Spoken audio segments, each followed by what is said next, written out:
tu es et tout ce que tu fais. Il est écrit qu'il est nous pour les frères et les sœurs de nous ensemble. Merci pour ce puissant culte d'enseignement qui débute. Saint-Esprit enseigne, Saint-Esprit parle, Saint-Esprit instruit. Il est écrit que c'est toi qui nous amènes à la stature parfaite de Christ, afin de nous ressembler totalement à Jésus. Enseigne quelqu'un ce soir. Et toute manigance pour moi de tenir compte ces moments soient anéantis par la puissance du Saint-Esprit. Au nom de Jésus que nous avons ainsi prié et ainsi adoré l'Éternel, nous disons Amen. Est-ce que tu veux donner un Amen et avec des acclamations?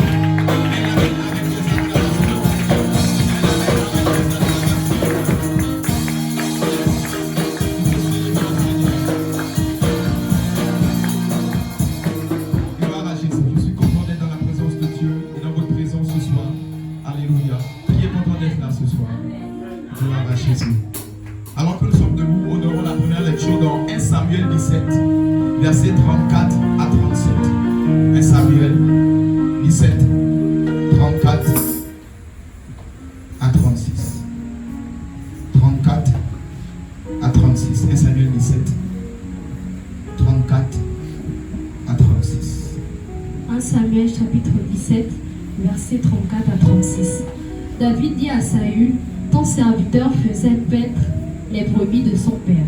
Et quand un lion ou un ours venait en enlever une du troupeau, je courais après lui, je le frappais et j'arrachais la brebis de sa gueule. S'il se dressait contre moi, je le saisissais par la gorge, je le frappais et je le tuais. C'est ainsi que ton serviteur a terrassé le lion et l'ours, et il en sera du Philistin, de cet incirconcis comme de l'un d'eux, car il insultait l'armée du Dieu vivant. Alléluia, que la parole de soit bénie. Asseyons-nous, asseyons-nous, asseyons dans la gloire de Dieu, dans la présence de Dieu. Tu fais bien de l'acclamer. Tu fais bien d'acclamer la parole de Dieu. Alors que nous sommes à notre culte d'enseignement, nous sommes au mardi 28, 5e mois 2024. Le terme de ce soir s'intitule le droit et le devoir d'un père spirituel. Le droit et le devoir d'un père spirituel. Lui avec moi, le droit et le devoir d'un père spirituel. Acclame le Seigneur pour le thème.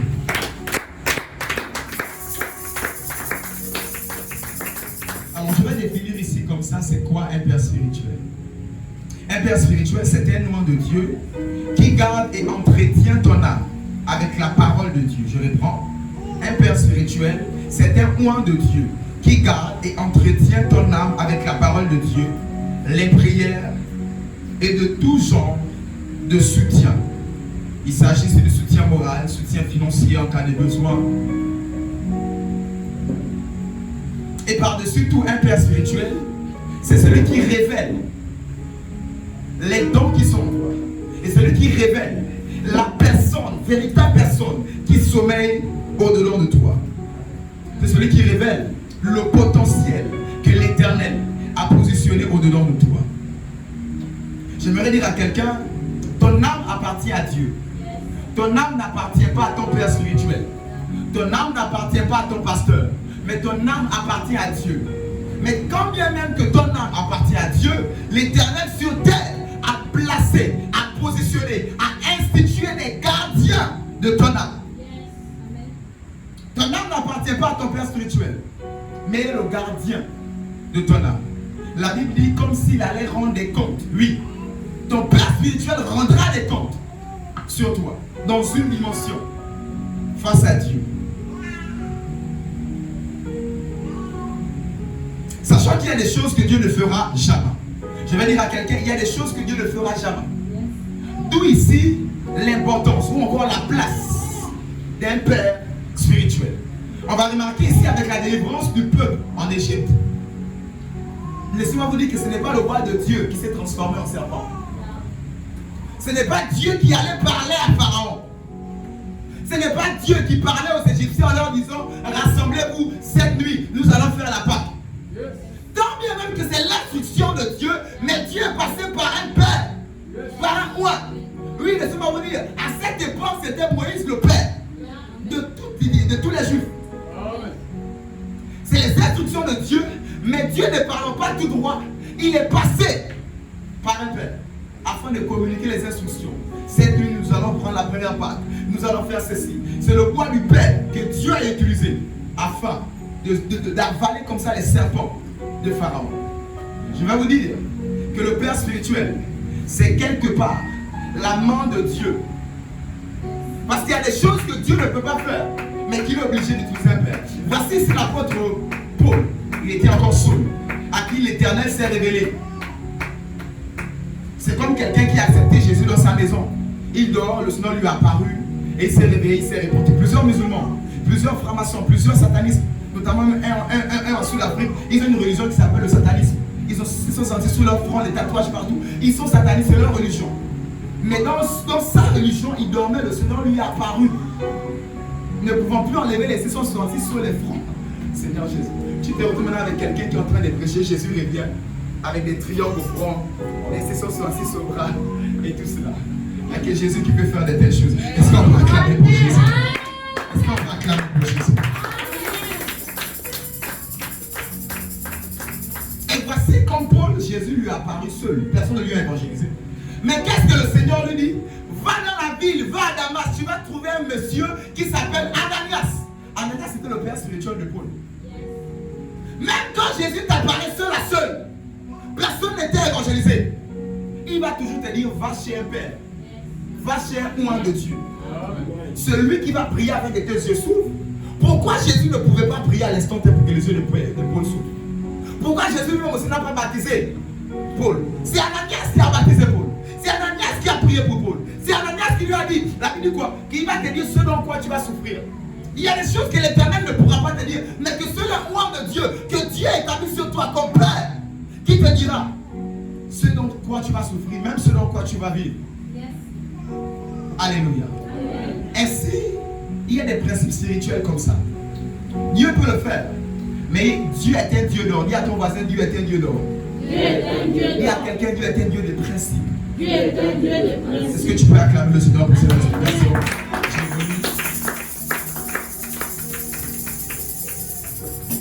Nous devons comme ça obéissance à un guide et un conducteur. Tu vas à l'Alopé, c'est une forêt, ou bien tu vas dans l'un des parcs ici au Gabon. Il y a des guides. Il y a des guides, ils savent que là il ne faut pas passer. Là il faut passer, ils savent que là sur le savon même t'as mordu. Prends seulement la feuille là, presse ça sur la morsure. Ils savent. Toi tu es un touriste, tu es un Français, tu arrives au Gabon. Tu ne veux pas écouter les autochtones, les pygmées, qui te disent ne passe pas comme ça, fais comme si. Non, je suis blanc, je suis intelligent. Pygmée, tu n'as pas le bac. Moi j'ai le bac. Pygmée, tu ne sais même pas lire. Moi je sais lire. Même si c'est ton terrain, laisse-moi, je ne veux pas t'écouter. Les pygmées représentent ici les guides dans la forêt. Même la garde républicaine, c'est la même chose. Ils veulent dans la forêt, ils ont un département qui sont spécialisés dans la forêt. Même si tu es général, si tu en parles des forêts, tu te plies aux pygmées. Ici pour vous dire, l'Éternel dit que nous sommes vos conducteurs. Nous connaissons certains chemins que vous ne connaissez pas.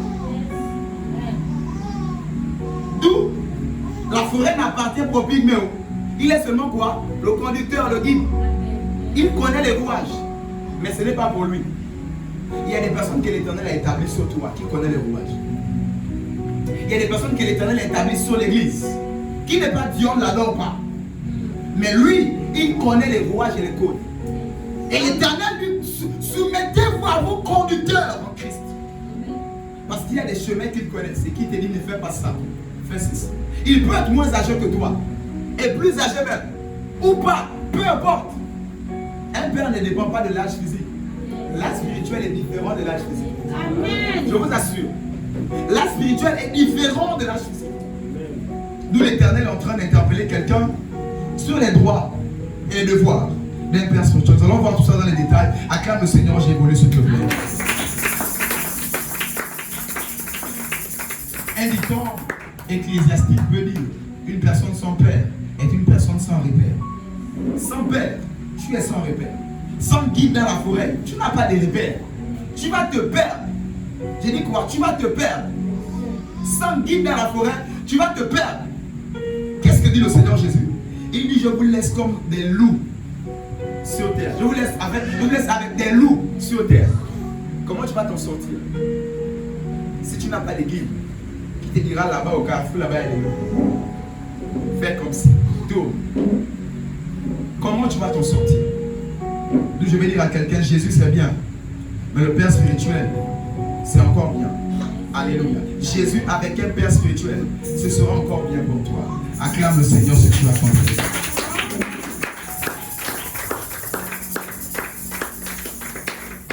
C'est comme ça que Mariam n'a pas voulu obéir à Moïse.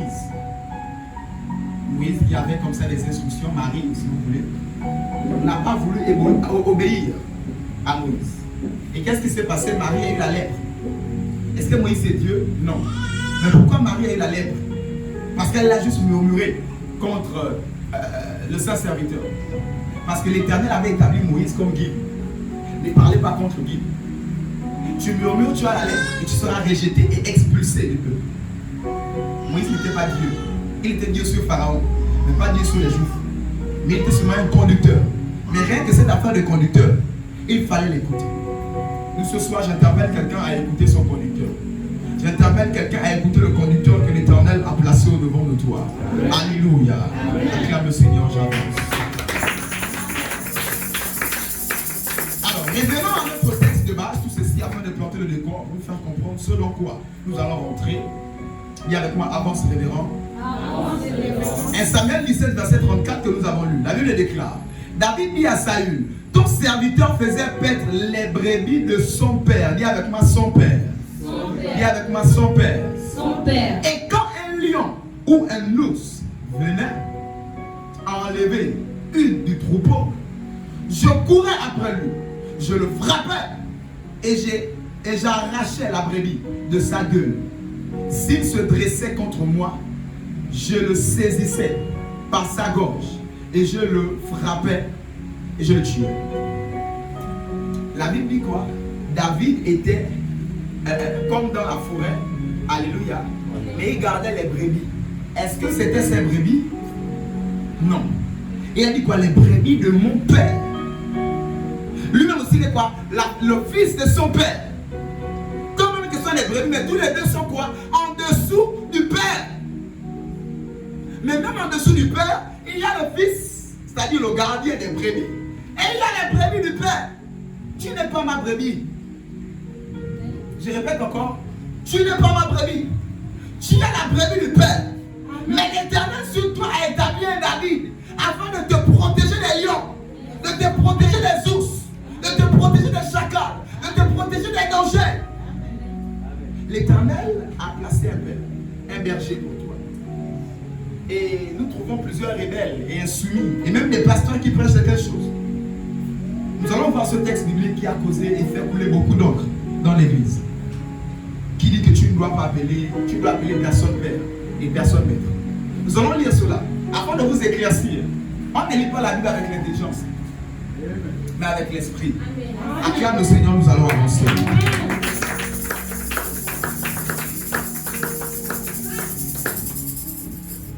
C'est comme ça que les brebis sont au père. Mais ce n'est pas le père qui garde les brebis. C'est David qui garde les brebis. Tu es une brebis du Seigneur. Tu n'as pas un guide, un David. Tu es en danger. Tu n'iras pas loin. Une vérité qui ne tue pas l'amitié. Je dis quoi? Tu n'iras pas loin. La nature vous enseigne-t-elle pas? Tu n'iras pas loin. Il y a des personnes qui sont passées là avant toi et qui savent que ça là, oui. Même dans l'esprit, ils sont certains. Ah Jésus-Christ. Voilà pourquoi je dis que j'aime le prophétique. Voici une dame qui n'est même pas née, je ne sais pas si c'était 70 ou combien. Mais le prophète est en train de lui dire que cette année, voici. La dame n'était pas née à cette date-là. Et la dame était choquée. Alléluia. Alléluia. Mais dans l'esprit, cette dame-là existait déjà. Dans le monde spirituel, cette dame-là existait déjà. Mais la sorcellerie faisait tout pour la bloquer, c'est-à-dire par rapport à la stérilité de sa mère et tout ce qui allait avec ça. Alléluia. C'est comme ça que David était établi. Guide, conducteur et berger sur les brebis. Qui est ton berger en tant que brebis? Qui est ton berger en tant que brebis. Je t'interpelle ce soir à avoir le berger, mais pas n'importe lequel. La Bible dit quoi? Le bon berger. Le quoi? Le bon berger. Le bon berger, c'est celui qui a la capacité de te prendre à rien. Et tu arrives à produire 10, 20, 1000, des milliers.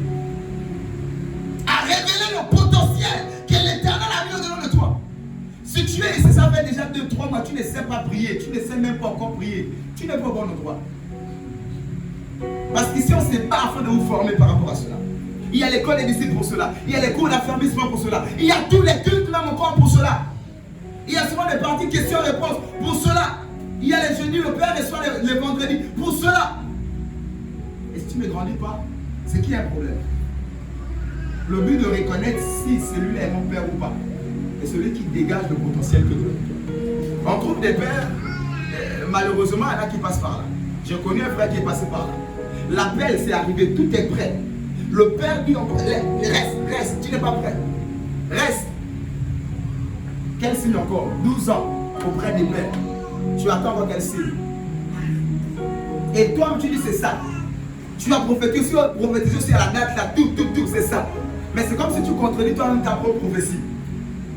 Et c'est même pas que l'enfant n'est pas prêt. Il est prêt. Encore qu'on peut voir, essayer de voir sa fidélité. Voilà. Mais 2 ans, 3 ans passent encore. À quel niveau? C'est Dieu qui appelle.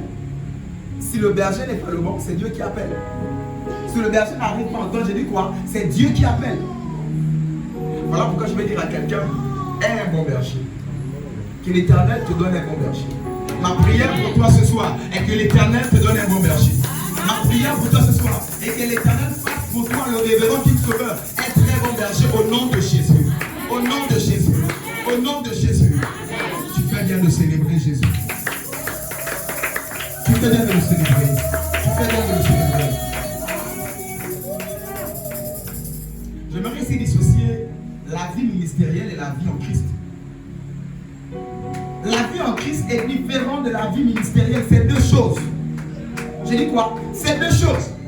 Il y a des choses qui sont des péchés dans la vie en Christ, qui ne sont pas des péchés dans le ministère. Vice versa. Il y en a qui sont péchés dans le ministère, qui dans la vie en Christ ne sont pas péchés. Et quand je prêche certaines choses de face, ça choque. Mais on va les voir ensemble. Dans la vie en Christ, on est tous des brebis. Tout le monde. Toi et moi. Tous. Et le berger, c'est qui? Jésus. Pour vous faire dissocier, c'est entre le ministère et la vie, la marche en Christ, la nouvelle naissance. Dans cette affaire de nouvelle naissance et de marche en Christ, le berger de nous tous ici, c'est Jésus au travers du Saint-Esprit. Amen. Alléluia. Amen. Il dit, je suis le bon berger. Le berger de l'église, parce que toi et moi, nous sommes l'église.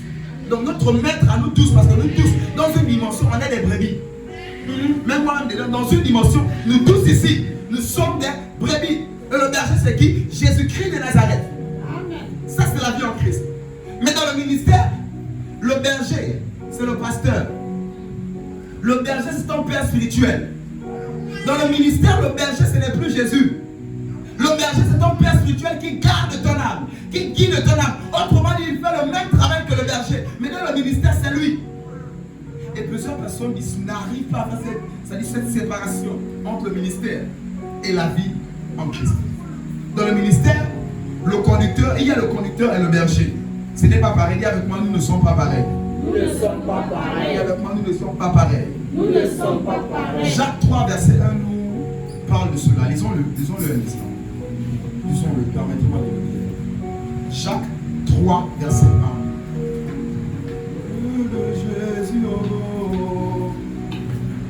Jacques chapitre 3, verset 1. Mes frères, qu'il n'y ait pas parmi vous un grand nombre de personnes qui se mettent à enseigner, car vous savez que nous serons jugés plus sévèrement. Reprends. Jacques chapitre 3, verset 1. Mes frères, qu'il n'y ait pas parmi vous un grand nombre de personnes qui se mettent à enseigner, car vous savez que nous serons jugés plus sévèrement. Alléluia. Amen. Donc Jacques ici dissocie. Alors que nous sommes tous des enfants de Dieu, il y a une classe qui sera jugée plus sévèrement et une autre classe qui ne sera pas jugée sévèrement. Pour dire que le Père est jugé doublement, plus sévèrement, par rapport à toi qui viens à l'église comme ça. Nous qui nous tenons ici à l'hôtel, nous sommes jugés 2 fois plus sévèrement par rapport à vous. Cela ici, le Seigneur, par ce passage, vient montrer que nous ne sommes pas pareils. Il y a quelqu'un qui ne sont pas pareils. Nous ne sommes pas Voilà pareils. pourquoi j'ai dit que tout le monde ne rentre pas dans cette affaire. Que tout le monde ne se mette pas à enseigner. Parce que si tu t'hasardes à enseigner que tu n'es pas appelé, tu vas écoper. Est-ce que ça dit que quand tu as été paramétré dans l'esprit, tu as été paramétré pour le ministère? Oui ou non? Si c'est non et que tu t'hasardes à opérer le ministère, tu vas mourir. Parce que les démons savent que lui, il enseigne. Si toi, la brebis sert à l'église, le démon, il est permis seulement de frapper 1 fois. Le berger, il est permis de lui frapper 2 fois. Remarquez avec Job, le diable pouvait seulement prendre tout sauf prendre sa vie. Donc il y avait des paramètres que Dieu a donnés au diable. Ne touche pas ceci, ne touche pas cela. Et il y a des paramètres, c'est la même chose, je vous assure, que les paramètres donnent au diable, que Dieu donne au diable, ça dit par rapport à un enfant de Dieu simple et par rapport à un conducteur, ce n'est pas pareil. Ce n'est pas pareil. Voilà pourquoi chaque interpelle en disant que tout le monde n'enseigne pas. Si tu n'arrives pas à paramétrer dans ton esprit, je connais un pasteur qui s'est hasardé d'aller à l'hôpital, prier pour les malades. Il prie comme ça, Jésus-Christ. Est-ce que tu dis? Il prie comme ça, le vertige, il a failli tomber. C'est le pied de la perfusion du malade il prie. Qui s'appelle maintenant? Il a failli tomber. Et il peut me dire, c'est pasteur que papa, je connais c'est quoi la couverture spirituelle. J'en ai besoin. J'ai osé une fois faire le ministère sans couverture spirituelle. J'ai failli mourir. Ça dit que lui a prié pour les malades. Le malade, Eh Jésus-Christ. Est-ce que tu comprends ce que je suis en train de dire? Amen. Acclame Jésus si tu as compris.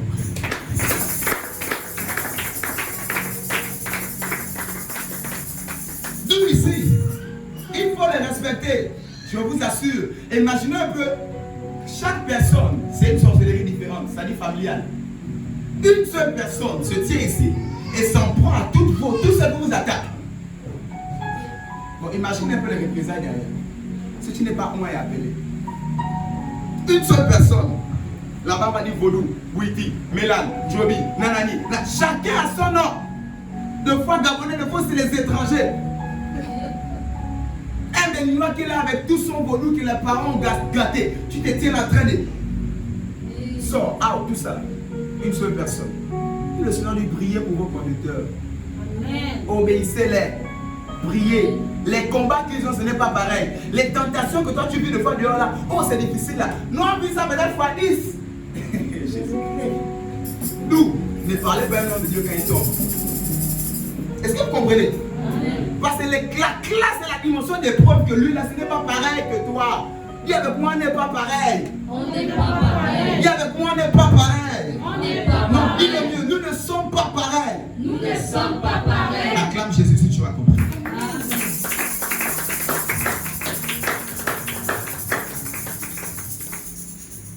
Pour le perfectionnement des saints, comment reconnaître où celui-là c'est réellement mon Père ou pas? Le Père, ce n'est pas celui qui t'a fait la prière de repentance pour la première fois. Pas forcément. Est-ce qu'il y a quelque chose que je suis en train de dire? Le Père, c'est celui qui, c'est comme ici, j'abandonne mon enfant à la naissance. Je ne suis pas son père, que vous le voulez ou pas. Biologiquement, en fait, c'est l'ADN, oui. Mais le Père, ce n'est pas cela. Tu portes le nom de Père, c'est parce que tu dois amener cet enfant à la maturation, à être indépendant, à savoir voler de ses propres ailes. C'est en cela qu'on t'appelle Père et Mère. Ce n'est pas d'abord par l'affaire de « Oh, il a mes gènes ». Ce n'est pas d'abord par cela. Mais c'est dans le fait de prendre et d'amener sa maturation. C'est cela qu'on appelle le vrai père. Un père qui a abandonné l'enfant, il n'a jamais reconnu. Et le beau-père a appris, enseigné, amené à l'école, blanchi là. Celui-là, le vrai, même devant Dieu, celui-là qui va rendre compte de cet enfant. Je vous réponds. Je dis que même devant Dieu, celui-là qui va répondre. Parce que celui qui a éduqué, qui a gardé, qui a reconnu l'enfant, alors que l'autre a rejeté. Voilà pourquoi je vais dire ici à quelqu'un que la paternité spirituelle, ce n'est pas forcément celui qui t'a fait la prière de repentance. Et celui qui a vu ce que Dieu a mis en toi et qui fait sortir ça, qui amène sa maturation, le potentiel que Dieu a mis en toi, il t'amène à être indépendant, à faire ressortir soit les ministères, soit les dons, soit les capacités qui sont en toi. Et celui-là ton père. Je dis quoi? C'est celui-là ton père. Quelqu'un peut te faire la prière de repentance, ce n'est pas ton père. Je vous dis, alléluia. Amen. Si derrière il te suit, il te prend, il casse la coquille, il te fait croître, il te fait mourir même de foi, parce que la graine doit mourir. Après, il prend soin de toi, il te fait élever. Et cela ton père. Est-ce que quelqu'un a compris? Amen. Acclame Jésus.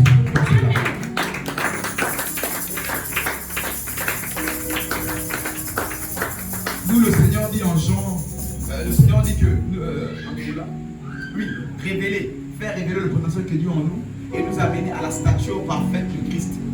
C'est celui-là. Si tu es avec un homme de Dieu qui ne te parfait pas, tu es en train de perdre ton temps. Tu appelles quelqu'un père, il ne te parfait pas. Ça fait un peu comme le club d'amis là, la famille. Il n'y a pas une affaire que tu progresses. Il n'y a pas une progression qui se voit. Ce n'est pas ton père.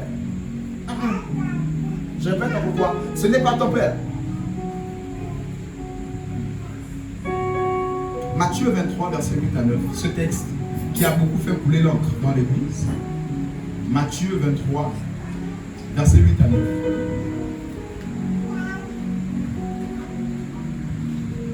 Matthieu 23, verset 8 à 9. Mais vous, ne faites pas appeler Rabbi. Ne vous faites pas appeler Rabbi, car un seul est votre maître, et vous êtes tous frères. Et n'appelez personne sur la terre votre Père, car un seul est votre Père, celui qui est dans les cieux. Amen. Reprends encore la lecture, que quelqu'un suive attentivement. Matthieu 23, verset 8 à 9. Mais vous, ne vous faites pas appeler Rabbi, car un seul est votre maître, et vous êtes tous frères. Et n'appelez personne sur la terre votre Père, car un seul est votre Père, celui qui est dans les cieux. Alléluia. Amen. Pour mieux comprendre cette histoire, il faut l'apprendre depuis le verset 1er. Et le verset 1er, surtout le verset 4 qui attire mon attention. Lis ce verset 4, je vais rentrer en interprétation. Lis ce verset 4. Verset 4. Ils lient des fardeaux pesants et les mettent sous les épaules des hommes, mais ils ne veulent pas les remuer du doigt. Alléluia. Amen. Il parle ici des scribes et des pharisiens. Et Jésus dit à ses disciples, ceux-là, il ne faut pas les appeler père ou maître. Pourquoi? Parce qu'ils ne font pas le rôle d'un père. Ils ne font pas le rôle d'un maître. Ils prennent les fardeaux lourds. Au lieu de les porter eux-mêmes, ils prennent ça, ils mettent ça sur le peuple. Ils disent des lois tortueuses, des lois difficiles que eux-mêmes ils ne peuvent pas appliquer. Mais ils prennent ça, ils donnent ça à l'assemblée. Ils prennent ça, ils donnent ça au prédit. Dit le Seigneur, je t'ai dit, ceux-là, ne les appelez pas père, ne les appelez pas maître, ne les appelez pas directeur, ne les appelez pas père, ne les appelez pas maître, parce qu'ils ne font pas la fonction et le travail d'un père. Et tu vas prendre ce verset pour dire, le Seigneur Jésus a dit, il faut appeler personne père. Donc vous qui dites père spirituel, daddy, my father, daddy, tu pêches. Dis avec moi, tu n'as rien compris. Tu n'as rien compris. Dis avec moi, tu n'as rien compris. Tu n'as rien compris. Jésus a dit cela parce que c'est scribes et pharisiens. Ils portaient le nom de père. Mais au lieu de porter l'assemblée, de aider, quelqu'un vient en pleurant, il condamne encore, il juge encore, il lapide la prostituée, il lapide, il condamne, il juge, il crée des séparations. Au lieu de derrière cajoler, consoler, aimer, transformer, porter le fardeau, et lui, il s'est déchargé. Et quand on lit même, on dit quoi? Dans les synagogues, ils aiment les premières places. Dans les mariages, ils aiment qu'on les honore. Dans tout, dans les programmes, ils aiment qu'on voit le père. Daddy, voilà, ils sont les bons. Mais derrière, ils ne font rien d'un père. Et le Seigneur Jésus a dit, les scribes et les pharisiens, là, ne les appelez pas père. Et l'église, selon plusieurs leaders ayant mal compris, ont prêché en disant, il ne faut pas appeler ton pasteur père. Le seul père, comme Jésus a dit, c'est le père qui est dans les cieux. Oui, il y a bel et bien un père dans les cieux, mais ce père dans les cieux a établi un père sur la terre. Amen. Ça ne supprime en rien le Père céleste. Il est père dans les cieux. Mais à chaque maison, il y a un père et une mère. Une maison bien constituée, il y a un père et une mère. Sinon, si tu ne le veux pas, il y a une tuteur, c'est-à-dire il y a le père de la maison. Même si c'est une femme, ça représente le père, le visage du leader de la maison. Même si elle est célibataire avec les enfants. C'est le père et la mère. Et quand on dit père et mère ou tuteur, c'est elle. Et spirituellement, qui est ton tuteur? Si tu n'as pas de tuteur spirituel, tu es sans repère. Je t'assure, tu vas prier. Tu vas jeûner, tu vas entendre même Dieu. Mais il y aura une dimension, même dans l'esprit, que tu n'auras jamais. il y aura des dimensions que tu ne pourras jamais opérer. J'ai dit une vérité qui ne tue pas l'amitié. Tu n'auras jamais une dimension vraiment élevée si tu n'as pas un père. Autrement dit, il y a un père. Qui est ton père? Qui est ton père? As-tu un père? Qui est ton père? Acclame le Seigneur Jésus, j'avance.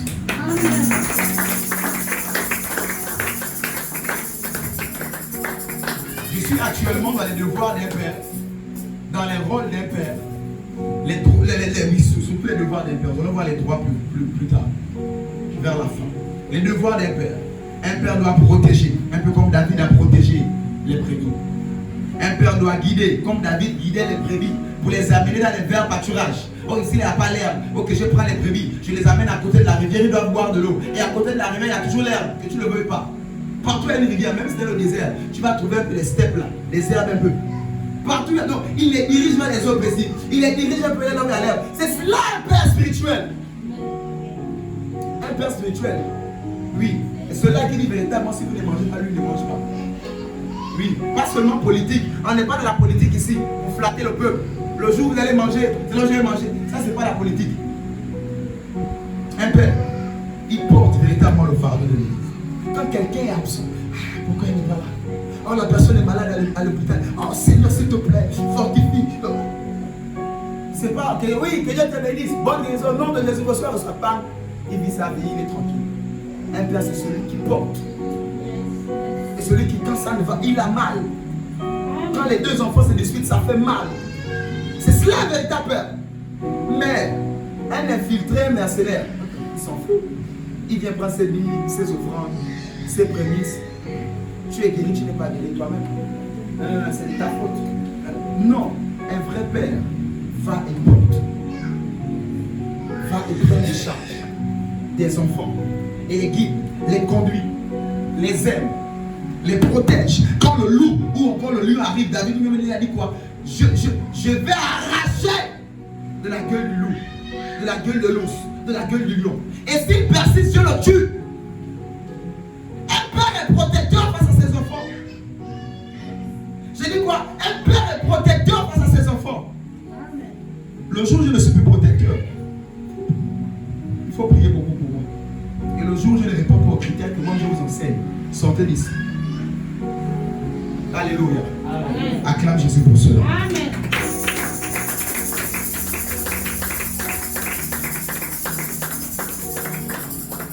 De Timothée 1, verset 1. 2 Timothée 1, verset 1.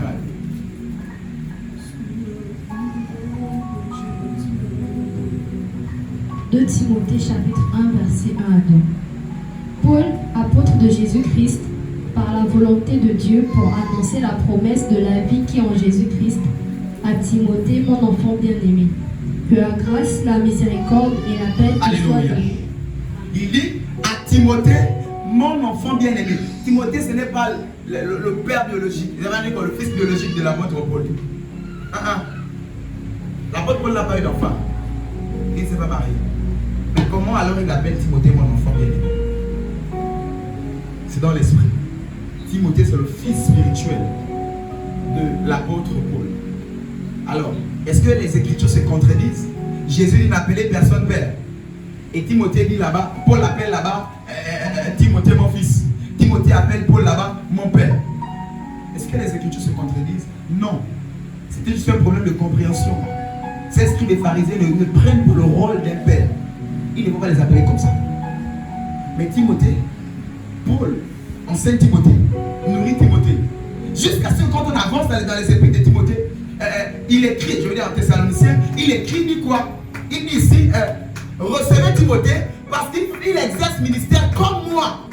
Timothée était un enfant de 17 ans. Il ne savait rien. Mais l'apôtre Paul l'a amené à exercer ministère comme lui. Et il a dit, recevez, vous les Thessaloniciens, recevez Timothée parce qu'il exerce ministère comme moi. Un frère, c'est celui qui prend un enfant afin de l'amener à prêcher comme lui. Un père, c'est celui qui prend un fils afin de l'amener à avoir un cœur comme lui. Tu es ici. Il n'y a que moi qui sais prêcher très bien. Et tu ne fais pas des efforts. Ou encore même pas te dire fais, évolue, sois parfait. Tu n'es pas avec ton père. Demandez à tous mes fils ici. D'autres qui sont dans la team Timothée qu'on est ici, la relève des enfants, où je me bats à les enseigner, je me bats à prier pour eux, je me bats à les apprendre déjà les premiers rudiments. Nous, on n'avait pas ça. On apprenait à la foule, on apprenait au tas comme ça. 12 ans au pied d'un père, on n'avait pas ça. Mais j'ai connu la douleur de ça. Où tu sens que tu veux apprendre, tu veux, mais il n'y a personne pour t'aider. Nous, très vite, à moins de 2 ans de ministère, on m'a dit prends des jeunes de l'église, quelques-uns, mets-les à part, enseigne-les. Au-delà des enseignements ici, apprends-les comment parler, apprends-les comment tenir. On ne prêche pas comme ça, voilà pourquoi il peut être mis ici. Je regardé tout le monde dans les yeux depuis que j'ai commencé. Il n'y a pas quelqu'un qui va dire que je prêche. T'as les apprendre, la technique de l'art oratoire, tout ce qui va avec. C'est cela un père qui te prend et qui t'amène à la stature parfaite de Christ. Qui te prend alors que Timothée ne savait rien faire, mais Timothée est arrivé à prêcher jusque comme Paul. Tu arrives à prêcher comme Paul. C'est ton père. Parce qu'il t'a appris. Il t'a appris. Il t'a montré tous les rouages. Comment prêcher comme lui. On trouve des pasteurs qui cachent tout. C'est sorcier ce que je fais. C'est mystérieux, vous ne pouvez pas faire ça. Je suis le père ici. Rien. C'est compliqué. Il n'y a que moi et Dieu. Non. Jésus dit quoi? Allez-y et multipliez-vous.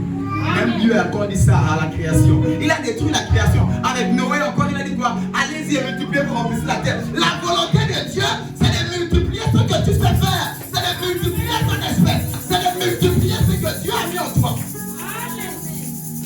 Et ça que mes enfants le savent tout le temps, je leur dis ici. Vous devez arriver à prêcher comme moi. Avec éloquence. À modérer ici avec le feu. L'éternel, est-ce qu'on peut lever pour demander pardon à Dieu? Non, non, non. Avec le feu. Moi, je n'ai pas de prêche comme ça, non. Je prêche comme ça pourquoi? Et c'est que je les reprends tout le temps, quand je les fais des exercices de devoir.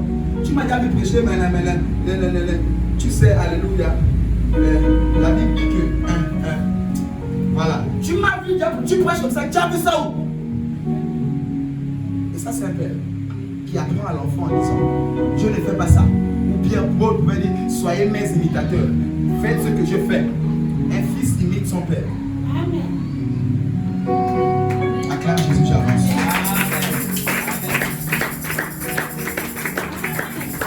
Il y a avec moi l'importance d'un père spirituel. L'importance d'un père. Acclame encore Jésus si tu comprends ces choses. Amen. 1 Corinthiens 4, verset 17. 1 Corinthiens 4, verset 17. 1 Corinthiens chapitre 4, verset 17. Pour cela, je vous ai envoyé Timothée, qui est mon enfant bien-aimé et fidèle dans le Seigneur. Il vous rappellera quelles sont mes voies en Christ, quelle est la manière dont j'enseigne partout dans toutes les églises. Alléluia. Amen. Il vous enseignera. Ah! Ce n'est plus Paul qui va parler aux Corinthiens, mais il dit maintenant j'envoie mon fils qui va vous enseigner. C'est que Paul a eu assez confiance, il a dit que c'est bon, le petit a déjà pris mon niveau. Il fait déjà comme moi, je l'envoie. Et il dit quoi? Mon fils bien-aimé. Je vais vous envoyer mon fils bien-aimé. Il s'appelle Timothée. Et il est fidèle dans le Seigneur. Il vous faut être fidèle à votre Père. Tu as déjà vu le Seigneur, pour être fidèle à lui. Disons, je suis fidèle au Seigneur, je suis fidèle à un maître que Dieu t'a donné. Je suis fidèle au Seigneur, je suis fidèle à une assemblée où le Seigneur dit ne soyez pas infidèles à vos assemblées. Je suis fidèle au Seigneur. C'est en ces choses-là aussi. Au-delà de ta vie personnelle, ne tue pas, ne ment pas. Oui, c'est en ces choses-là aussi. Où on dit je suis fidèle à Dieu. Où le Seigneur pouvait dire, mais comment tu peux dire que tu n'aimes pas ton frère que tu vois? Et tu veux venir nous mentir en disant, tu aimes Dieu que tu n'as jamais vu. Le Seigneur dit quoi? Menteur, hypocrite. Comment tu peux dire que tu es fidèle à Dieu? Tu aimes Dieu, mon Père Céleste. Tu n'es pas fidèle envers le Père spirituel qui t'a donné. Dis avec moi, tu es hypocrite. Tu es hypocrite. Dis avec moi, c'est hypocrite. C'est hypocrite. Acclame le Seigneur, j'avance.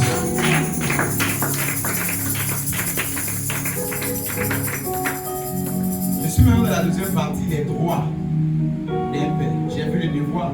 Qui a compris le devoir d'un père? Amener à t'amener à faire comme lui, à te protéger, à prier pour toi, sans avoir peur. Même si tu es criminel, tu as fait quoi? Je me lève et chasse les démons là qui te poursuivent. Je ne sais pas quelle grande sorcellerie, la plus grande du monde. Je me lève et la chasse. Quand je suis encore enfant dans le ministère, surtout dans mes débuts, mes 2-3 mois, il dit que, hey, moi d'abord j'ai ma femme, j'ai mes enfants, je vais aller chercher les bagarres seul. Non, mais quand tu comprends, et que peu importe la possession que tu as, Dieu te chasse au nom de Jésus-Christ. Les représailles, on gère ça avec Jésus. On saura si vous êtes plus puissant que Jésus. Est-ce qu'il y a un comprend? Ici, pour vous dire, le Père, c'est ce qu'il protège. Il n'a pas peur. Il garde. Il prend sur lui. Il assume. Un père n'est pas fouillard. Un père assume. Même si c'est compliqué, j'assume. Quelqu'un va dire qui le pasteur? Je vais pas commencer à me cacher et dire que c'est lui. Parce qu'il a la barbe blanche. Moi, je n'ai pas la barbe blanche. C'est lui. Il aime la chauve, je n'ai pas la chauve. C'est lui. Je me cache. Non. C'est moi le pasteur. Tu cherches, tu assumes. Alléluia. Et il protège les enfants. Il défend. Il y a mariage. Je prends comme c'était mon propre mariage. Je n'ai même pas donné 100 000. Mais avec le mariage d'un de mes fils. J'ai pris moi 100 000, j'ai donné. Il manquait encore. C'est comme si c'était ton propre mariage. C'est ça un père. Amen. Tu as le problème, c'est comme si c'était lui-même. C'est ça un père. Et quand il n'arrive même pas à donner, ah Seigneur, tu vas faire ça comment? 2h du matin, tu reçois les appels. Tu pries. Reçois la guérison, nous ramène. Non. Elle peut prendre. Si l'enfant est là-bas en train de prier, elle a des douleurs, elle a des contractions. Moi, le père, je ne peux pas dormir. Les bras à Katouyama, Mande Brokoye, les Ralala, Seigneur, Seigneur. Jusqu'à minuit, qu'elle a appelé, papa, j'ai accouché. Celle qui a témoigné ici, Daniel. L'enfant qu'on a consacré il y a deux dimanches. Tu reçois les appels 3 heures. C'est au salon là-bas qui entend ok, tu sais pas, il entend les appels. Ça va aller, tout va bien se passer. Pas de césarienne, j'ai dit pas de césarienne. Je suis en prière. Je dis pas. Est-ce qu'elle a accouché par voie basse normale? Amen. Est-ce qu'elle comprend ce que je suis en train de dire? Regarde le Seigneur, l'Éternel n'est pas donné un mercenaire. L'Éternel n'est pas donné un mercenaire pour faire. L'Éternel n'est pas donné un loup pour faire. Est-ce que tu peux très bien acclamer Jésus?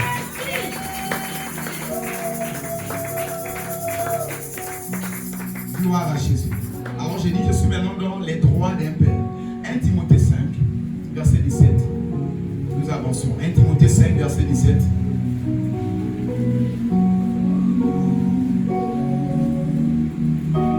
Timothée chapitre 5, verset 17. Que les anciens qui dirigent bien soient jugés dignes d'un double honneur, surtout ceux qui travaillent à la prédication et à l'enseignement. Reprends la lecture, ma princesse. Que les anciens qui dirigent bien soient jugés dignes d'un double honneur, surtout ceux qui travaillent à la prédication et à l'enseignement. Que les anciens qui dirigent bien soient jugés d'un double honneur, surtout ceux qui travaillent à la prédication et à l'enseignement. 1 Timothée 5, verset 17. Je voudrais d'abord, avant d'avancer, définir le mot honneur. Dis avec moi honneur. L'honneur, c'est un sentiment d'estime et de considération porté à un individu. Un sentiment d'estime et de considération porté à un individu. La Bible vous dit quoi? Honore ton père et ta mère. Honore ton père et ta mère. On va essayer de quoi? D'honneur. Mais quand il s'agit d'un père spirituel, la Bible dit quoi? D'un double honneur. J'aimerais dire une vérité qui ne tue pas l'amitié. Que vous le voulez ou pas, ton père spirituel est plus élevé et plus que ton père physique. Que tu le veux pas, parce que le spirituel est plus que le physique. Parce que c'est le spirituel qui commande le physique. Je viens te dire sur les lois spirituelles, ton père spirituel est plus que ton père biologique. Est-ce que ici vous te dire ne respecte pas ton père biologique? Non.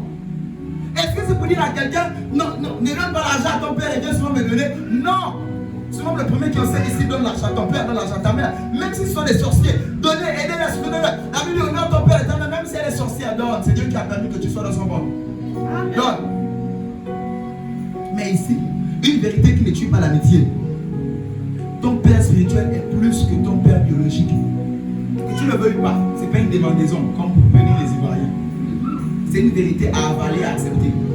Ton père spirituel est plus que ton père biologique. Acclame Jésus d'abord si tu as compris ces choses.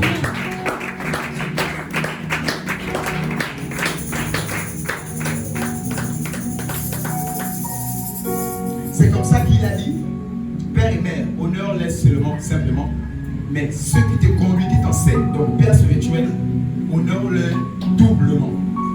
Quoi? Doublement. Et quand on a défini l'honneur, on a dit le sentiment d'estime et de considération. Si tu estimes et tu considères ta mère biologique, c'est bien. Mais ton père ou ta mère biologique, tu dois les estimer et les considérer quoi? 2 fois plus. Si tu respectes ton père et ta mère, ton père spirituel et ta mère spirituelle, tu dois les respecter quoi? 2 fois plus. Est-ce que c'est moi qui ai écrit la Bible? Non. C'est moi qui est une sauveur qui a écrit la Bible? Non. J'exhorte quelqu'un, nous sommes là pour Jésus. Et voici notre manuel, selon l'esprit. Ce manuel nous dit d'honorer doublement. Et lorsqu'on honore par un père spirituel, tu fermes plusieurs dimensions à ta vie. Parce que comme je vous ai dit, il y a des choses que Jésus lui-même ne pourra pas te donner. Il dit, va chez Ananias, à Damas, celui qui va prier. Moi, je ne peux pas prier pour tes yeux. C'est lui. Moi, je ne peux pas te baptiser. C'est lui. Encore, moi, je ne peux pas te dire ce dont quoi tu dois souffrir. C'est lui, Ananias. Va! Et si Paul refuse d'aller chez Ananias et de se soumettre, il ne verra jamais.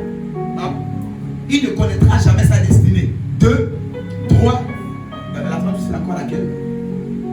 Il ne connaîtra rien de tout cela. S'il n'est pas en vers. Voilà pourquoi je vous exhorte vraiment à aller vers notre Père spirituel. Je vous exhorte vraiment à vous soumettre, à honorer. Comme la Bible dit quoi? Doublement. À estimer, à respecter. Quoi? Doublement. Doublement. Doublement. Alléluia. Doublement. Ce n'est pas un péché. Il y a d'autres de mes enfants spirituels qui me touchent les pieds ici là. Et elles pouvaient me dire, mais est-ce qu'ils touchent les pieds de leur mère et de leur père comme ça? Je n'ai pas voulu répondre. La manière dont tu te rapproches de ton père spirituel doit être plus avec des craintes, plus que ta mère biologique et ton père biologique. Ainsi enseigne les Écritures. D'autres peuvent se lever et se dire non, il a le culte de la personnalité, il veut se glorifier, il veut qu'on l'élève. Non. Ainsi dit les Écritures. Soit on est chrétien, soit on ne l'est pas. Soit on est enfant de Dieu et on suit le manuel que Dieu nous a donné, soit on ne l'est pas. Acclame Jésus si tu as compris. Acclame Jésus si tu l'as compris. J'ai dit acclame Jésus très fort si tu as compris. Hébreux 13, 17. Hébreux chapitre 13, verset 17. Hébreux 13, 17. Obéissez à vos conducteurs et ayez pour eux de la déférence, car ils veillent sur vos âmes comme devant en rendre compte. Qu'il en soit ainsi, afin qu'ils le fassent avec joie et non en gémissant, ce qui ne vous serait d'aucun avantage. Alléluia. Amen. Obéissez à vos conducteurs et ayez pour eux de la déférence, car ils veillent sur vos âmes. Ayez pour eux de l'obéissance. Ayez pour votre père spirituel de l'obéissance, pour votre mère spirituelle, même si elle est moins âgée que toi. Comment je vais appeler une personne qui est moins âgée que moi, maman ou papa? Humainement, c'est de la folie. La Bible dit quoi? C'est de la folie de l'évangile, c'est ça. La folie de l'évangile, là, c'est ça. Comment tu vas dire, maman, bonjour maman, elle est moins âgée que toi. Tu vas expliquer ça comment? Nous encore, c'est facile qu'on appelle notre père spirituel papa. Il a l'âge de notre père. Bon, ici, là, c'est un peu une pauvre. Chaque enfant, mon père avait l'âge de mon père. Ma mère spirituelle avait encore l'âge de ma mère spirituelle. Donc, moi, papa, même si ma spirituelle, il a l'âge de mon père, papa. Bon, ici, c'est une époque pour quelques-uns. C'est pas ça. C'est pas ça. Acclame Jésus si tu as compris. Ne tombe pas dans ce piège. Plus c'est difficile, plus il y a quelque chose de bon. Plus c'est un peu difficile, dit comme ça. Plus c'est un peu difficile, plus c'est quelque chose de bon. Acclame Jésus si tu as compris. Acclame Jésus si tu as compris. Acclame Jésus si tu as compris. C'est comme ça que Pasteur Richard, mon fils, m'avait présenté à un de ses parents. Il dit non, c'est mon père spirituel, c'est mon pasteur. Le gars me regarde là-bas, il est là-bas. Et le jour là, bizarrement, on avait fait des travaux à la maison, c'était le plafond au couloir qui manquait, quelque chose comme ça.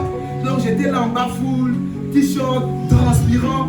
Il m'aidait à faire le plafond au couloir. Ou quelque chose comme ça, c'était des travaux manuels à la maison. Donc son parent passe là. Ah, mais c'est là chez mon pasteur. C'est là chez mon pasteur, il me fait avec plein. Voici mon pasteur, c'est là. Un papa de près de 60 ans. De 60 ans, je crois même. Alléluia. Parce que son parent qui est même moins âgé que lui me regarde. J'ai dit bonjour monsieur. faut la même pas en arrière. C'est ça la foi, la folie de l'évangile. La folie de l'évangile. Il le saurait expliquer. La folie de l'évangile. Peut-être pour Timothée, c'est facile d'appeler Paul père. Parce que Paul était plus âgé que lui. Lui, il avait 17 ans. Peut-être pour toi, ça peut être plus difficile. Mais il dit parce que c'est plus difficile. Il y a plus de jus derrière. Il y a plus de récompenses derrière. Il y a plus de bénédictions derrière. Je te bénis ce soir au nom de Jésus. En tant que ton père, je lève ma main droite sur cet autel. Je te bénis au nom de Jésus. Je te bénis au nom de Jésus. Je te bénis au nom de... Acclame Jésus sur la parole qui te fait du bien. Acclame très fort Jésus sur la parole qui te fait du bien. Et la Bible honore le respect qu'il soit soumis. Afin qu'il fasse avec joie. C'est-à-dire afin que je me tienne ici avec joie. Afin que je ne puisse pas être ici en gémissant. En disant que je viens ici, les enfants là ne me respectent même pas. Je viens ici, mais lui ne m'honore même pas. Oh, pourquoi Dani est à côté? Pourquoi seulement quand il y a que lui qu'on donne 2 bouteilles d'eau? Pourquoi nous tous on est sur les carreaux, mais chez lui il y a les carreaux et la moquette à sa place? Pourquoi? On est tous pareils, non? Non. Il y a des rebelles comme ça qui viennent procéder avec le diable lui-même, pas les démons, le diable lui-même en eux. Des rébellions sans technique. On va voir ça tout de suite. Acclame le Seigneur pour cela. Qu'il soit honoré. Mon Père ce Dieu nous enseignait. Ton Père ce Dieu, il faut le flatter. Flatte-le. C'est ce que font les griots en Afrique de l'Ouest. Elle est milliardaire, elle est ceci, c'est la femme à grand cœur, même si elle est mauvaise. Lui, il vient seulement te flatter pour que tu donnes un peu les billets là devant les gens. Les griots là. Au Congo aussi, on fait ça. Les griots.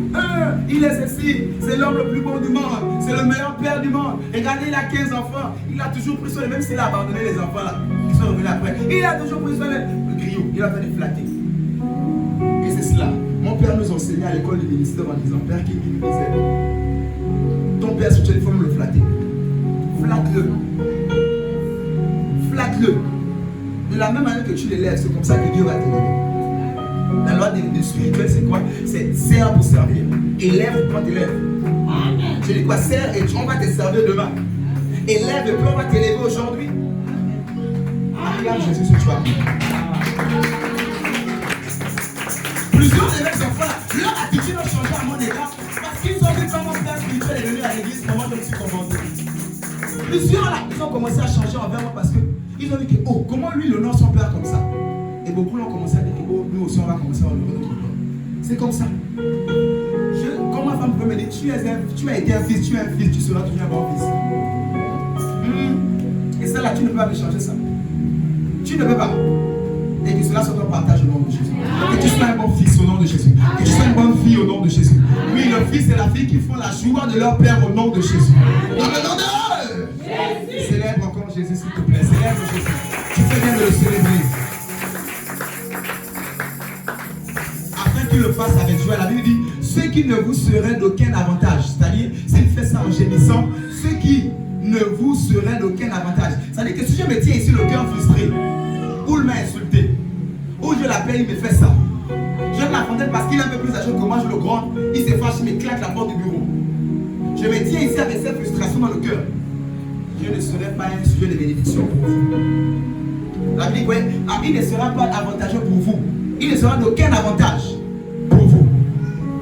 Alors, pour que je sois un avantage pour vous, davantage, élever l'instrument que Dieu a mis devant vous. Pas plus que Dieu, non, mais à son niveau. Parce que la Bible dit comme acte 5, ils élevaient les apôtres hontement. Ils louaient les apôtres, il dit hontement. Est-ce qu'on loue une personne? Oui. Et la louange réservée à Dieu, et la louange réservée aux oins de Dieu. La Bible dit qu'ils louaient les apôtres hontement. La Bible dit encore que la femme vertueuse soit louée. Il y a des personnes qui doivent être louées. Il y a la louange qui revient à Dieu, mais il y a la louange qui revient aux oins de Dieu. Les apôtres, acte 5, ils étaient hautement élevés. Est-ce que tu élèves hautement le serviteur que Dieu t'a donné? Est-ce que tu élèves hautement l'apôtre que Dieu t'a donné? Est-ce que tu élèves hautement le moins que Dieu a mis au devant de toi? Aujourd'hui, nous sommes dans un culte d'enseignement. L'Éternel est venu éduquer ses enfants spirituellement. L'Éternel est venu éduquer cette assemblée spirituellement. Tu fais bien de célébrer Jésus. Alors que cela tombe sur toi, alors que cela est ton partage, tu fais bien de célébrer Jésus.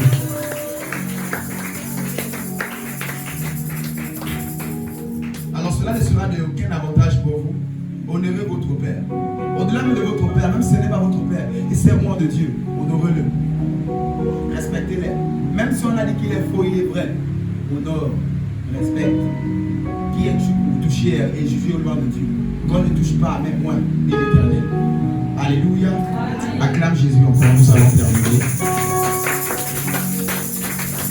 Notre dernier texte, nous allons le lire, Jude, chapitre 1, versets 8 à 9. Jude, donc juste le texte avant Apocalypse. Jude, chapitre 1, enfin Jude 1, parce qu'il n'y a qu'un seul chapitre. Versets 8 à 9. Jude chapitre 1, verset 8 à 9. Malgré cela, ces hommes aussi, entraînés par leur rêverie, souillent pareillement leur chair, méprisent l'autorité et injurient les gloires. Or, l'archange Michel, lorsqu'il contestait avec le diable et lui disputait le corps de Moïse, n'osa pas porter contre lui un jugement injurieux, mais il dit que le Seigneur te réprime. Amen. Alléluia. Amen. Dans ce passage, le frère de Jésus qui s'appelle Jude, et malgré cela, ces hommes aussi entraînés par leur rêverie, souillent pareillement leur chair, méprisent l'autorité et injurient les gloires. Ah, n'injurie pas les gloires de Dieu. Il y a la gloire de Dieu, il y a les gloires de Dieu. Et sont ces mois en qui il a déposé sa gloire, son huile, son onction. Et il y a une catégorie des hommes qui s'élèvent, qui méprisent les mois, qui méprisent les autorités, il est écrit. Que cela ne soit pas ton partage afin de mépriser une autorité de Dieu. Et même une autorité humaine, que cela ne soit pas ton partage, ne méprise pas. La Bible dit que toute autorité vient de Dieu. À plus forte raison, ton Père spirituel qui impose les mains sur toi. Que le feu ne tombe pas sur toi quand il te touche la tête. Que la malédiction ne tombe pas sur toi quand il te touche la tête. Honore-le, respecte-le, ne murmure pas dans ton cœur. Sois vrai et sincère au-delà de toi. Et exprime-le à l'intérieur. N'injurie pas les gloires. Même si la gloire est déchue, n'injurie pas la gloire.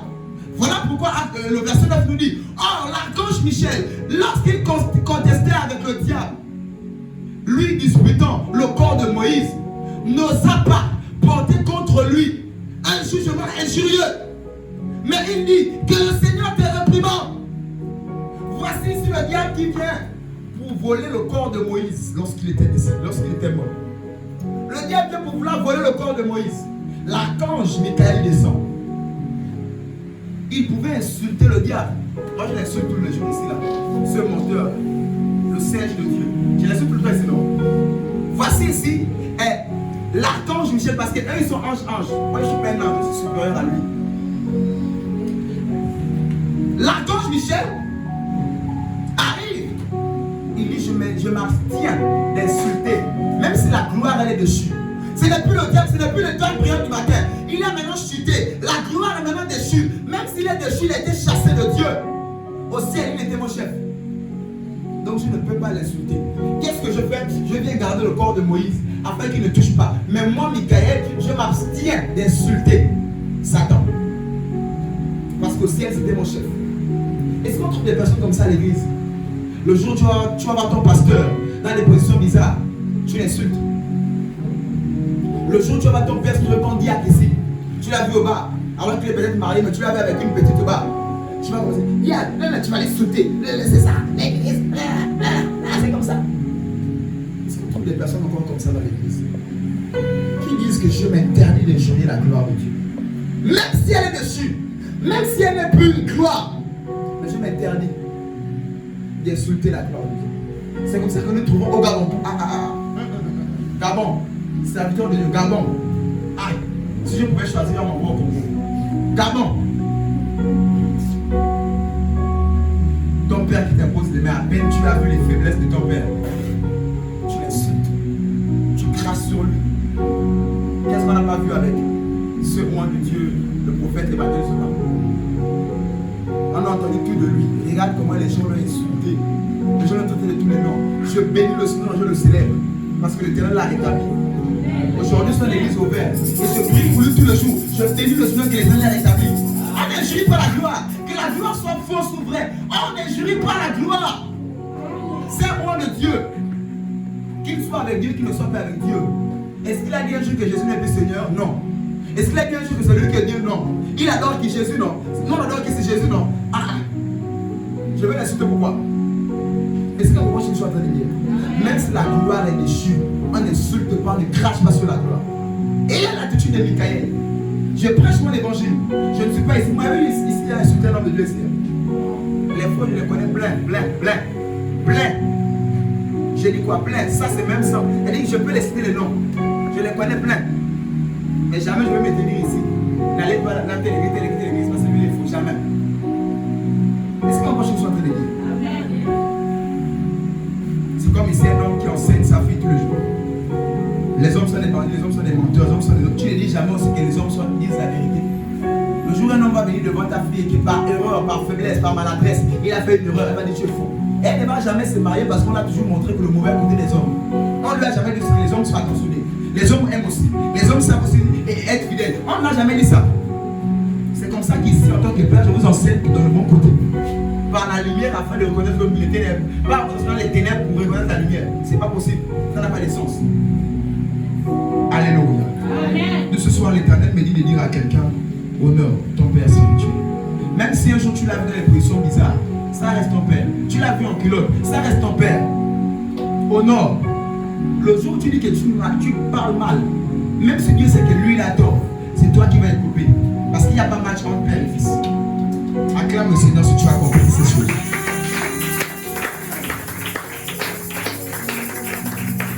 Alléluia. J'aimerais se choquer quelqu'un en disant qu'il n'y a pas de syndicalistes dans l'église. Et je l'ai insulté déjà plusieurs fois. Pour ceux qui sont nouveaux, j'aimerais revenir là-dessus en disant syndicat, il n'y a pas ça en Christ. C'est le syndicaliste que le diable a voulu amener au ciel. Dieu est là-bas, mais moi aussi je fais mon syndicat pour vouloir détrôner Dieu. Ça c'est le syndicat. Voilà pourquoi on trouve ici, on trouve là les partis au pouvoir, après on trouve les opposants pour le pouvoir. Voilà pourquoi j'ai aimé le décret que le président a donné. On ne veut plus les partis politiques. Pour vous dire comme Christ, en Christ, il n'y a pas, je dis quoi? Il n'y a pas de syndicalisme. Le pasteur dit ici, dimanche on est tous en blanc. Kisha va murmurer là-bas avec un groupe de ses soeurs, voilà, elles vont là-bas. Non, pourquoi le blanc? Pourquoi? Maman va se mettre en bleu, non, oui, n'est-ce pas? L'autre là, ma fille là s'appelle comment? Angela, oui, on se met en bleu, non, oui, on se met en bleu. Qu'est-ce que là, il est comme ça? Syndicaliste, il n'y a pas ça. Ce que le Père dit, c'est ça. Amen. Le jour où tu veux le syndicat dans l'église, que mon Dieu te réprimande. Il n'y a pas de syndicalistes à l'église. Il n'y a pas le Père et un groupe là-bas qui discute toujours quand le Père dit bleu. Et dit bon, le bleu parce que bon voilà le jaune. Il n'y a pas ça. Et plusieurs ont amené ça dans l'église. Plusieurs. Puis quand le pasteur dit, il y a un collège là qui dit que mon pasteur, on va examiner ce que tu as dit. Examiner quoi? Tu examines la parole de qui? C'est qui le Père ici? Ce que le Père a dit, c'est cela. Amen. Même quand le Père se trompe, tu reviens de son papa, voilà. Oui, tu vas examiner les paroles du Père comment? Quand la Bible allait examiner ce qu'il dit là, c'est la parole qu'il a prêchée. Mais lorsqu'on a des instructions concernant le ministère, on peut en bleu, on peut en ceci, c'est le Père le visionnaire. On peut avoir ici un collège, un conseil d'administration. C'est bien. C'est comme ça que ce pasteur en France, il veut organiser un programme un peu comme nous on veut organiser au rond-point. Et j'arrive à une église qui est quelque part au rond-point comme universel. Je vais rencontrer Anne, nous voulons faire un programme au rond-point. Voilà, on vous invite. Le pasteur universel, bon, c'est un peu juste l'exemple là. Le pasteur en question, lui il a un collège pastoral. C'est-à-dire que lui il dit, même quand il dit, si le collège a dit non, c'est que le pasteur a dit c'est clair par rapport au collège. Ça c'est le diable. Est-ce comme ça il va voir, bon ok pasteur je suis d'accord avec toi, je vais informer au collège. Quand il va informer le collège, non pasteur c'est pas le pasteur, mais nous on a accusé, on ne connaît pas le pasteur là, on ne sait pas, bon on ne fait pas. Le pasteur, le père veut.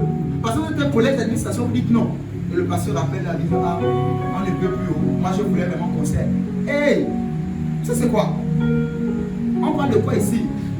C'est pas comme ça en Christ. Plusieurs églises fonctionnent encore comme ça. Le pasteur parle, le collège dit comme vous les clergés. On va réfléchir à ce que le pasteur a dit. Est-ce qu'il vous fait la croisade en décembre? On n'est même pas encore beaucoup. Moi je sais pourquoi Dieu m'a dit croisade. Par exemple. Amen. Mais vous avez dit, ah papa, mais non, on n'a même pas les instruments parce qu'il y a l'ampli, il n'y a pas. Est-ce que c'est ça avec... J'ai dit, moi j'ai vu, c'est ça.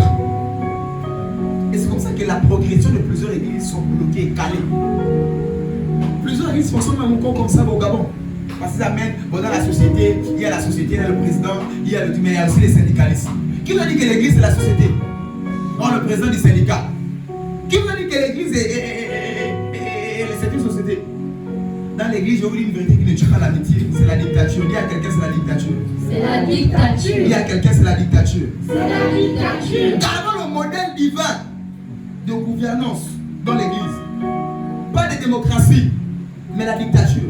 La démocratie, c'est que le président parle, mais le parlement là-bas, ils vont aller juger, examiner la loi et ce que le président propose. Qui vous a dit que c'est comme ça dans l'église? Ça ne se passe pas comme ça dans l'église. C'est pareil au ciel. Ce que Dieu dit, c'est comme ça que les anges obéissent.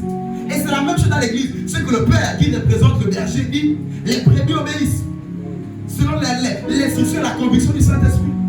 Ce n'est pas des rébellions diaboliques qu'on s'élève. Et on parle de la sorte. Et avec moi, j'ai compris. J'aimerais en terminant en définissant ici tout simplement le mot dictature. La dictature, c'est une concentration de tous les pouvoirs entre les mains d'un individu. Oui, c'est ça la dictature. Pour être sauvé, ton salut n'est pas entre mes mains, c'est Jésus. Le pouvoir du salut est entre les mains d'une seule personne. Ça, c'est quoi? C'est la dictature. C'est la dictature. C'est pas la démocratie. Où on va passer comme ça, le purgatoire. Non. Tout ça, c'est faux. En Christ, c'est la dictature. Quand tu viens dans l'église, tu franchis le terrain de l'église. La mentalité qu'on t'a appris à l'école, démocratie, là, ça reste dehors. Quand tu sors, tu reprends, si tu veux. Est-ce qu'il y a ce que je suis en train de dire? Je parle un peu durement, mais il est de fois important de voir la parole telle qu'elle est. Il n'y a pas. Acclame le Seigneur, tu fais bien. Tu fais bien. J'ai dit oui au conseil d'administration, oui. Mais le dernier mot revient au Père. Voilà pourquoi on a fait le choix des diacres ici là. J'ai choisi de vous lever, vous parler seulement. Ça ne change rien. Est-ce qu'il y a un comprend? Voilà. Vous pouvez essayer de dire oui, je pense, voilà. Mais ta parole ne va rien changer, mais je devrais quand même la parole sur les choix que j'ai fait comme diacre ici. Est-ce qu'il y a un comprend? C'est comme ça. Mais ne pas quand même faire trop de transparence, on annule la gouvernance de Dieu. On bouleverse la manière de gouverner comme Dieu. Quand tu veux diriger l'église et que tu veux faire comme ce qu'on t'a appris au leadership, ce qu'on t'a appris à l'école, c'est pas comme ça dans l'église. Paul était illettré. Il était celui qui avait les clés de l'église, le chef de l'église primitive. Amen. Illettré. Il n'était pas instruit. Nous, je suis en train d'enseigner quelqu'un. Il n'y a pas de démocratie dans l'église. L'église, c'est la dictature. Christ a dit, il en est ainsi. Ça, c'est l'église. Dans le ministère, le Père a dit, il en est. Il en est. Il en est. Acclame Jésus, je vais terminer. Nous, je vais dire à quelqu'un, en aidant tout simplement en disant, il y a cette catégorie de personnes. Quand je parle, le Père parle. Oui. Mais quand j'établis un responsable des chantes et que la responsable des chantes parle le chante, ce n'est pas le Père. Si je l'ai établi que c'est la responsable du nettoyage, responsable de ceci, responsable de cela, elle a mon mandat. C'est-à-dire quand elle donne des ordres, c'est avec l'onction qui est sur moi qu'elle parle. Et tu dis quand c'est le Père, j'obéis quand mon mari parle, elle est jeune comme nous. Quand c'est les diacres qui parlent, non, je n'obéis pas le diacre. C'est le pasteur seulement que moi je respecte et j'obéis. Tu fais fausse route. Je t'assure. Parce que si j'ai moi établi diacre, je suis sur vous. Dans cette église, en tant que diacre, réglant les problèmes de l'église. Et que tu as un problème, tu les sautes. Tu viens me voir. Je suis en train de faire fausse route. D'ailleurs, je vais commencer à vous résulter, à vous chasser. Alléluia. Amen. Voilà pourquoi je les ai mandatés à prendre beaucoup plus de place dans l'église. À prier pour les dîmes, je n'ai même besoin de toucher ça. À prier pour à régler beaucoup de toutes ces choses-là. Alléluia. On a l'agapé, je ne veux même rien savoir de cela. Ils sont de qui gèrent. Même s'ils manquent 100%, ils sont de qui gèrent. Alléluia. Alors c'est comme ça que tu as un département des responsables, chant, hôtesse, multimédia, sécurité. Peu importe. Quand ton responsable te parle, il te parle avec le mandat du Père qui lui a donné l'autorisation. Et si tu ne l'obéis pas, c'est à moi que tu n'obéis pas. Alléluia. Nous parlons ici du ministère. Alors je vais interpeller tout un chacun à se soumettre aux autorités. Peu importe, regarde, le père, la mère, les clergés, les pasteurs, les responsables de ton département, où tu arrives dans le département, il y a quelqu'un qui est plus ancien que toi. Tu te dois de respecter. Alléluia. Amen. Acclame Jésus, j'ai terminé, lève-toi. Lève-toi, nous avons terminé. Lève-toi, nous avons terminé.